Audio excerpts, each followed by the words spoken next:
And this week we're discussing psychological disorders.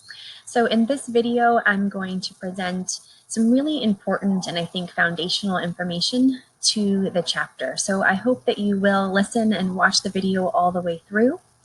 Again, there is an option to speed it up down below 2 or even more times if you need to watch this rather quickly, but I do hope that you'll watch the information all the way through. It tends to be a chapter that is one of greatest interest to students, and it's also very, very full of important information. If we were to be covering this in class, we would be spending 3 class periods, so a week and a half covering this chapter, because there's just so much to kind of uncover and to dig deep into. So I encourage you to take some extra time to do your reading this week, and then be sure to watch this video all the way through. If we were in class, I would spend almost a whole class period just on this part that will be our video today, because I think having a solid foundation is critical for diving into this topic deeper. So here we go. Let's do that now. Oh, hold on. Okay, so here we are on the next slide. I've minimized myself a little bit to give you more room to see what's on the slides. What this chapter is going to cover is how do we in psychology define psychopathology? And I should correct myself and say psychology and psychiatry, right? So we're all interested first in defining psychopathology. What do we mean by abnormal behavior? And what are the criteria that would categorize as abnormal behavior or psychopathology? And then how do we classify the different disorders? So what kinds of disorders are alike? How might certain disorders be different from each other? And we have a classification system. And then last, we try to understand the disorders. So try and explain them both in terms of their symptoms, but also how do they come about? And how do we best treat them? So that's what you'll be reading about in this chapter, and that's what this field of clinical psychology is all about. This is the largest area in psychology. So most psychologists, although certainly not all, but the largest chunk of psychologists are doing clinical work, meaning they're doing research on psychological disorders, or they are treating clients or patients with psychological disorders. So if this topic is of particular interest to you, I would encourage you, there is an abnormal psychology class that we offer at Folsom Lake College, and it counts in certain GE patterns. So I encourage you to check that out. I think you would enjoy spending a whole semester diving deeper into the description, classification, and explanation processes. Okay, so a few disclaimers. Let me see if I can move myself around over here. Okay. This is some really important disclaimers as we go on and continue both in this chapter, in this, not so much in my video, but certainly in the readings and in the activities. First and foremost, I just want you to be mindful of yourself, other people in the class, and just society in general, that almost everyone either has a psychological disorder themselves, or has at one time, or will have at one time, or knows and loves someone who does. When we are in class and I ask students this question, are you someone with a psychological disorder, or do you know or love someone who does? Generally 90 to 100% of the class raises their hand. And I always say, if you have not raised your hand, you probably do know someone and love someone who does. They just might not have disclosed that to you yet. So this affects all of us, both in terms of the community that we reside in with family and friends, but also just as a, as a society. We are greatly impacted in terms of policies and laws and time off from work and things like that because of people who are struggling with psychological disorders. So just keep that in mind. Certainly, I'm not going to have any discussion boards in class, but had we done that, we just need to be mindful about the way that we talk about these things because we're talking about ourselves and each other. Secondly, I want you to keep in mind that there is something called the medical student syndrome, sometimes known as intern's syndrome. This doesn't really apply for us given that we're covering this content so quickly, but it does refer to, I think it does apply to people who are taking abnormal psychology for a whole semester. And certainly because of the name, it applies to medical students typically in their second year or doing their internship.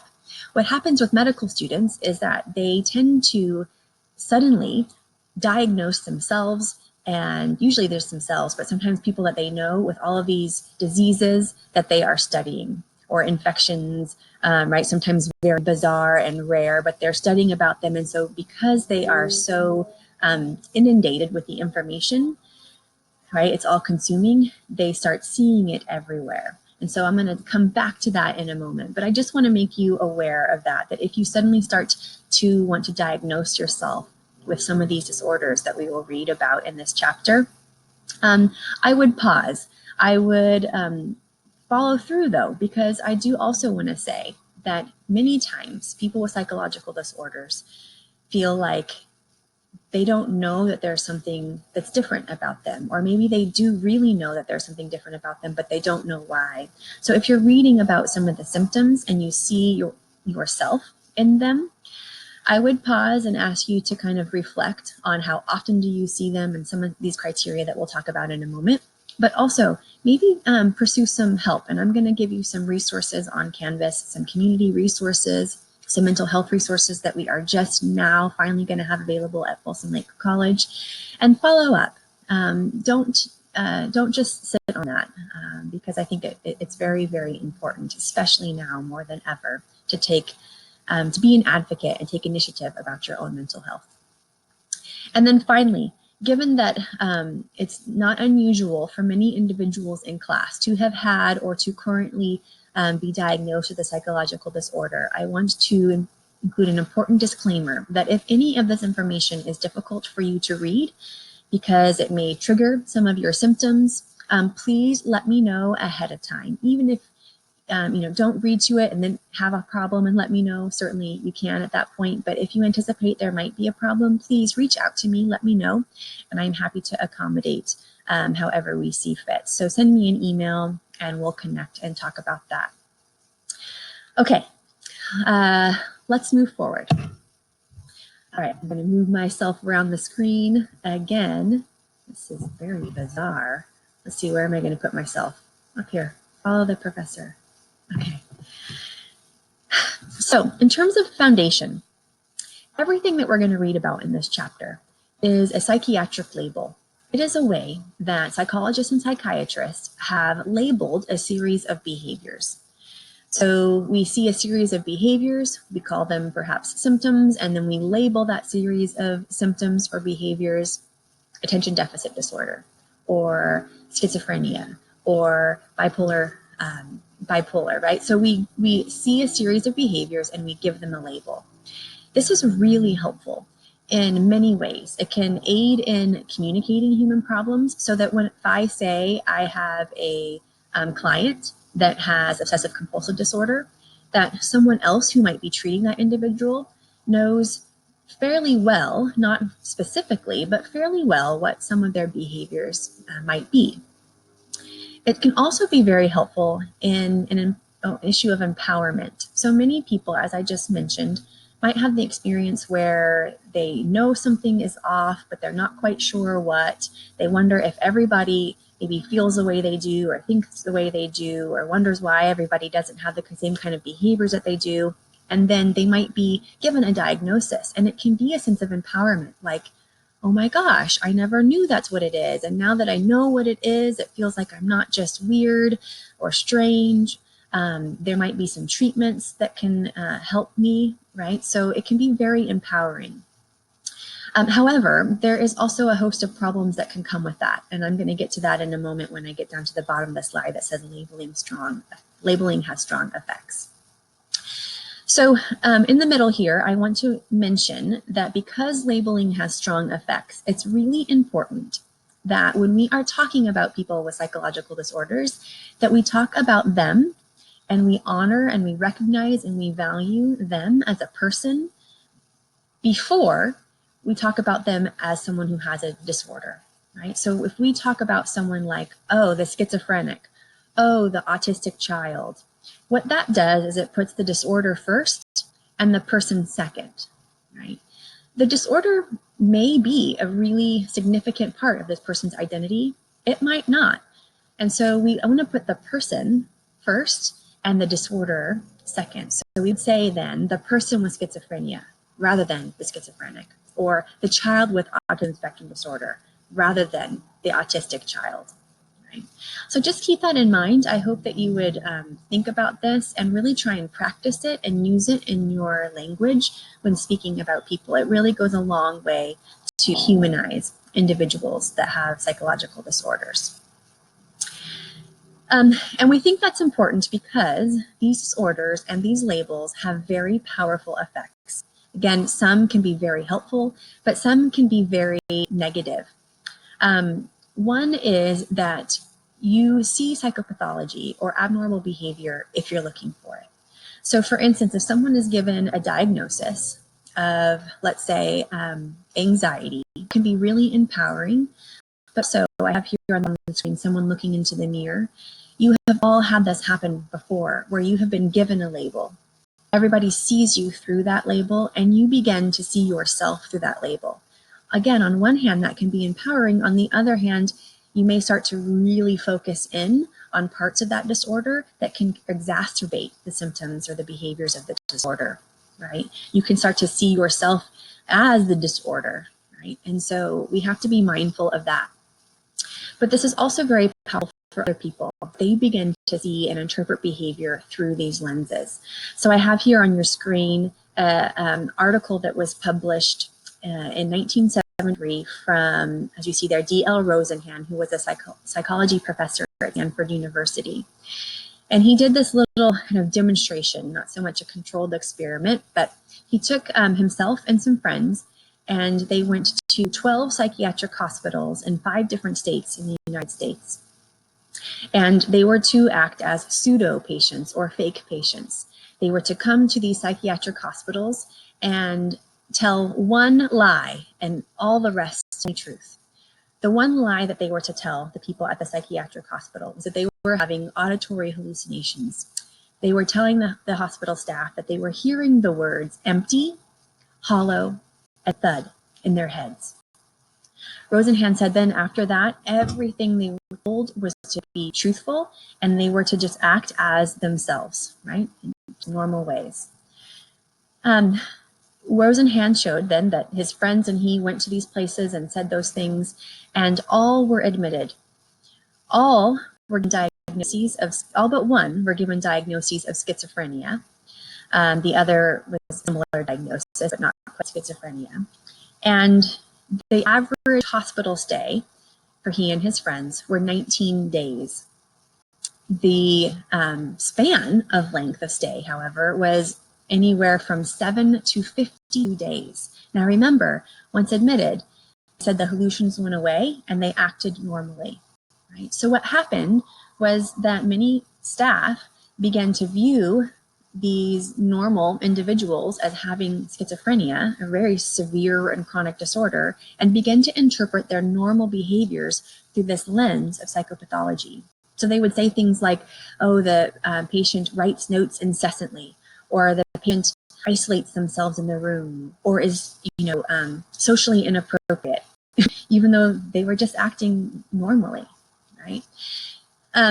Now, 2 notes about this study. One is that a psychiatric hospital read the report and challenged Rosenhan and said, I challenge you to send me your pseudo patients and we will detect them straight away. So shortly thereafter, the psychiatric hospital reported back to Rosenhan and said they'd had 250 patients and they had identified 41 as pseudo patients, meaning fake patients, like Rosenhan himself and his friends. However, Rosenhan hadn't sent any pseudo patients to the psychiatric hospital. Right?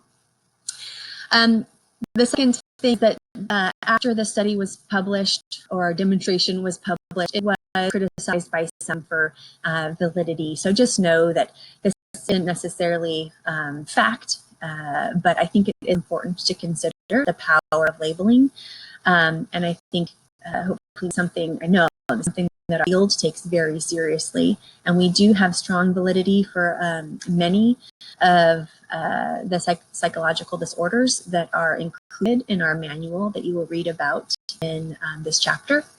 Right? But our field in this area is not without significant and really important criticism. Last, labeling has strong effects, and we have had a long history of these labels carrying about a very strong negative stigma. So in fact, the assignment that's associated with this video is to dig deeper into the impact of stigma. Because I think that those with mental illness have some of the strongest prejudices and discriminations of many different cultural groups in not only the United States, but certainly across the globe. So why is this? Why is there such a strong negative stigma? Again, it's not new. It's not because of these movies. This has long been the case globally and historically. Think about it for a moment. Where do these negative stigma, meaning the negative stereotypes, where does it come from that might give root to prejudice, certain beliefs, opinions, thoughts about people with psychological disorders, or what some might refer to as mental illness? Well, I think for a couple reasons. So let me just offer a few. One is that we don't often see folks with mental illness. We see them all the time, every day, all around us, but we don't see it on the outside, right? It's something that resides within. Unlike other things that might signal parts of certain cultural groups that might be on the outside, this is often within the inside, right? So we don't see it. When we do see it, it seems to be the cases that are most severe, right? So the people that are arrested or charged or tried, or the people on the street corner screaming at cars, or the people that we see out on the streets, right? It might be homeless. You can't see this here. Homeless, or perhaps suffering from addiction, right? And then we certainly see it in films, and often very inaccurately in films. And so what that does is it creates these strong negative stereotypes for the most extreme cases. Right? So as part of the assignment, I'm going to offer you an opportunity to see people that are maybe high functioning, that are coping, but still have some very severe and chronic psychological disorders. So that you can think that really it doesn't just look like the people on your screen. Mental illness looks like me, like you, like your family, like your friends, right? It doesn't discriminate. There's no one type. But when we think of it, we often think of one type or the most extreme. Right? So people in straitjackets, people on the corners, people in home, people who are dangerous, like the person down below, engaged in mass shootings or stalking of Kim Kardashian, for instance, and Ivanka Trump. So we hear of the most severe cases, and it becomes scary and threatening. Individuals with mental illness often engage in behaviors that are abnormal, unusual, sometimes unpredictable. And so when we don't know what to expect, that can be very frightening. And so we react in fear, and then that continues this, again, kind of prejudice and discrimination and strong negative stigma. This happens in families. I've had students, former students that worked in psychiatric institutions and in group homes, and they will say they are the loneliest places on the planet.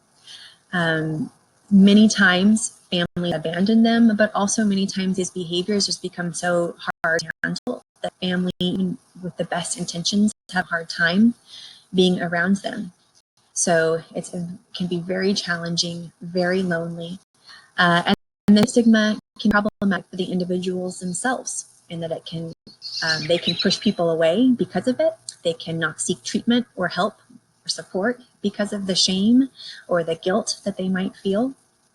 So this is a really important part that we need about with mental illness, make it more visible, make it more aware, and really become aware of it within yourself. And so that's what this chapter assignment is going to be about. The last thing I want to say here is that when we look at images like this on your screen, we often become fearful for our own safety. And sometimes individuals with psychological disorders do carry out violent acts toward others. But in an overwhelming majority of cases, they are far more likely to be the victims of violence themselves. Either violence for others, like family, like police officers, and often the violence themselves, right? Where violence makes self-harm, engage in self-harm with themselves. Okay, let's move on to the next slide here. Another important bit that I want you to think about before we dive into this chapter is how do we define abnormality? I'm going to give you some specific criteria in a moment. Your textbook will talk about specific criteria for each disorder. But generally speaking, we define abnormality with a few specific criteria, and it applies to all abnormal behavior or psychological disorders. However, keep in mind that every behavior we talk about exists on a spectrum. So a lot of us talk about things like anxiety, right? I'm feeling anxious. I'm experiencing anxiety. And certainly we have day-to-day anxieties. But few of us will experience clinical anxiety, right? Where it can be diagnosable. That's true for every disorder we're going to talk about. All of us experience all of these behaviors on some in some level. So you can think about it like this normal shape curve. Most of us experience it somewhere in the middle, right? Perhaps not that often. It's not that severe. People with psychological disorders experience those same behaviors that we do, but then in a more extreme way. So perhaps more frequently, more invasive, right? More extreme, severe. So I just want you to keep that in mind in terms of a way to kind of ground us, especially if you don't have a psychological disorder. These behaviors are not completely abnormal, right? We all experience them just in different ways. So what are the criteria that we use for defining abnormality? Because at some point we have to take that normal shape curve and draw a line in it and say, if you're experiencing these behaviors in this way, you now have a psychological disorder, right? How do we do that? The first way we do that is through deviance. I don't mean deviance in terms of bad. I deviant in terms of specifically rare. So if you look at this curve on the screen, it's broken apart into that's in terms of how many people reside within these parts of the curve. We might look, for instance, around that area, let's say 2.1%, and we might say, we consider that to be rare. So anyone who is experiencing this behavior above and beyond that now is deviant, right? So think about something like IQ. Right? IQ might have a score of 100 right there. That's average. And then we have deviations to the right and to the left of that. We start to maybe classify people as gifted or as having some kind of delay on the other side. Right? So that would be one criteria. Here are the other three criteria. And so call all criteria the 4 Ds. And these are the ways that we define abnormality. Second is that the behavior would be distressful. So none of these things in and of themselves are sufficient. So deviance is not itself sufficient. There are some behaviors that people engage in that we still consider psychological disorders, but really aren't that deviant. Anxiety would be one. Depression might be another. Attention deficit disorders would be another, where actually these aren't very deviant. They're not all that. But they are distressful, meaning the individual experiences distress over these behaviors, right? They are stress, anxiety provoking, if you will. They don't like them. They feel intrusive. They want to think about things. They don't want to engage in the behaviors. And so that's what I mean by distressful. Thirdly, not all psychological disorders have behaviors part of them that are stressing. For instance, antisocial personality disorder. This is a disorder typically where the individuals have low to no capacity to experience or feel empty. Sometimes these individuals will engage in behavior toward other and not feel bad about it. So those of you earlier this semester, we talked about people, serial killers. Some of them have antisocial personality disorder. They can engage in violent acts and sometimes even enjoy it. They certainly don't feel bad about it. So distressful, that wouldn't really work for them. That behavior is not distressive, but it certainly is dysfunctional and dangerous, which we'll get to in a moment. Dysfunctional or maladaptive, meaning that the behaviors that are part of the disorder are causing dysfunction in the person's life. They perhaps maybe can't hold down a job, they can't engage in relationships in a way that's satisfactory for them or for others, right? Maybe it takes them 5 hours to get to work because of series of complaints or behaviors that they have to do like 12 times before they can leave.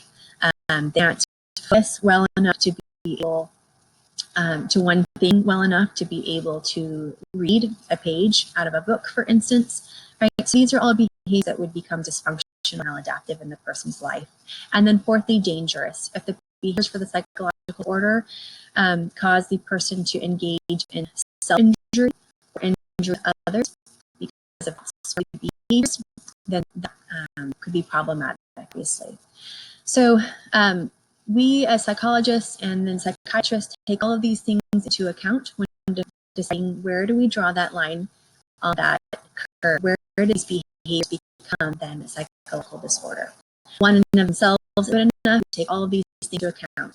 And then I need to say very clearly and strongly that all of these 4 Ds are based heavily on social norms. What might be deviant in one culture might not be another. What might be dysfunctional in one culture might not be maladaptive in another, right? So, and then there might be things in the society that we can change so that others won't be that maladaptive, right?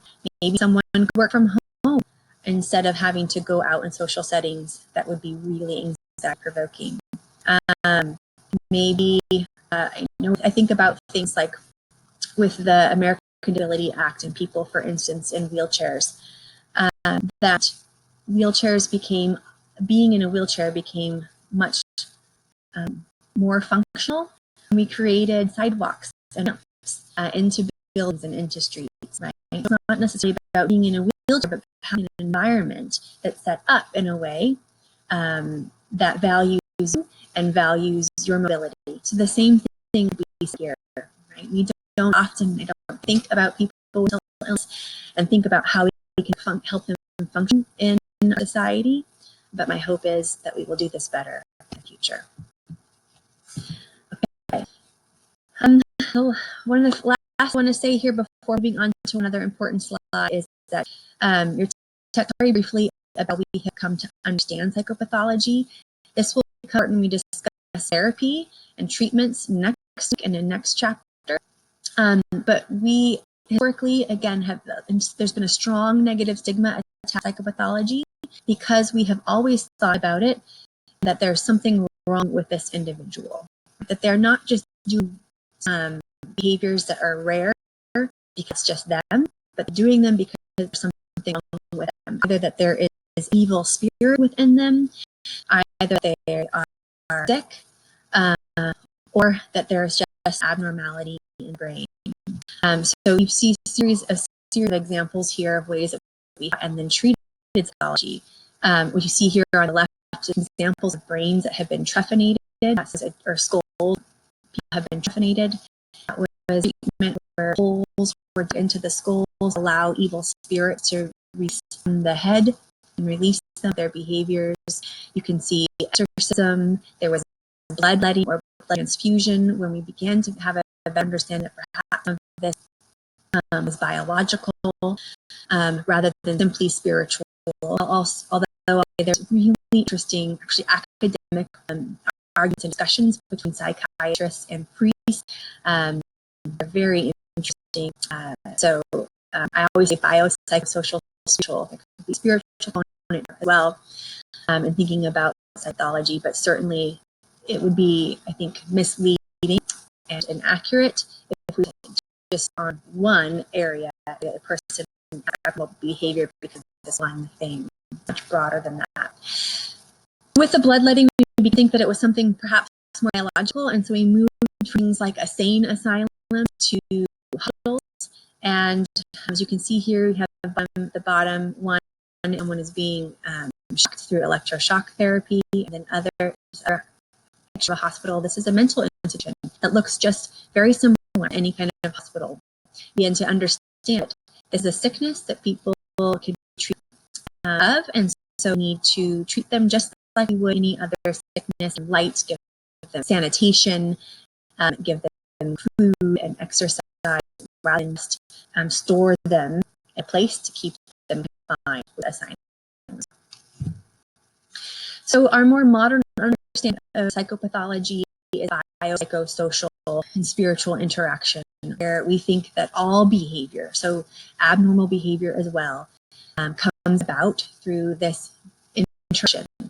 And so when we are talking about explanations, when we are treating psychological disorders, we take this approach and think about all these aspects. So last, I want to end here on this point that I hope is a little bit more relevant and applicable. It's very likely that you know someone and love someone that has a psychological disorder or may develop. And so a few things to some suggestions that I want to offer you on how you can best be a friend or family member and best support them during these times. The first thing is to not ignore it. I mentioned this a little bit with negative stigma. It's really important to talk about mental illness, to see it in everyday people around us. I really appreciate celebrities and kind of social media influencers that are coming out and talk about their mental illness, as we can see that it looks normal, right? Not just the person select cases, extreme cases that we talked about. And so my encouragement to help individuals would be to not ignore, but also don't ignore yourself or with a friend. If we ignore things, it suggests that there's something wrong, that there's something taboo, that there's something we shouldn't talk about, we ought not talk about, right? If we talk about it, give a sense of value, of worth, and if this is to a friend, they might not want to talk about it, and that's okay. That's their prerogative. But you should at least allow them the opportunity to at least recognize, I see this, I know you're going through this, I'm here, you want to talk about it, right? And don't bring it every moment of every day, but maybe revisit it every once in a while so you know you're a safe place that can talk about these things. Sometimes, especially things like suicide, terror for individuals, to be able to have a place to share that is really important. I've never heard talking about anything making things much worse, at least talking about it in a safe and healthy place. The second thing is, don't discuss a disorder intentional or as a weakness. So that's why I want to present this heels of talking about it as a biopsychosocial interaction, a product of that. Very often still view it as something that is intentional, something that's easy to get over, and something that is the person's fault. Even if we're trying to be as kind as possible, and often with knowing, we make these kinds of assumptions in the things that we see. Right? My depression, you say, look on the bright side, you have so much to be grateful for. Why are you depressed, right? You have this great family, or let's go outside for a walk, it's a wonderful day. As if they can just turn it off like a switch, as if they hadn't really recognized all that they had to be grateful for. In fact, sometimes it makes depression worse, because they feel like, why am I depressed? Because I have so much to be grateful for. What's wrong with me? And it starts this negative cycle. It can often be seen as intentional weakness. We would never say to someone in a wheelchair, just stand up. What's wrong with you? Why can't you just get better? Just get up out of the wheelchair, right? Someone have a spinal cord injury. And yet we say that with people with depression. We say that with people with anxiety, right? Just stop worrying. Why are you freaking out all the time, right? So what that suggests is that it's intentional. They should stop it. Why can't they just stop it? Like it's a problem of self-control or will, right? And trust me, it's not a problem of will. So I would just be very cautious and mindful about the way you taught it. Don't give advice. Everyone, don't go to Google MD, WebMD. If you do, I think you can. The best thing you can do, and why I have after, is to offer the person seek professional advice. Offer them, help them find one who can offer them professional advice. I think because at college we feel like we've all been there. Oh, we've all been sad, we've all been anxious, but not all of us have depression or anxiety. So we should help people get connected to those and offer professional expert advice here. One gift that you can offer consistently is your presence and persistence. As I mentioned many times, these behaviors themselves push people away. Then the behaviors can become worse. They can become even more lonely, which can aggravate the symptoms. So again, don't be persistent for your own sake. Like you just feel like you have to keep showing up for this person.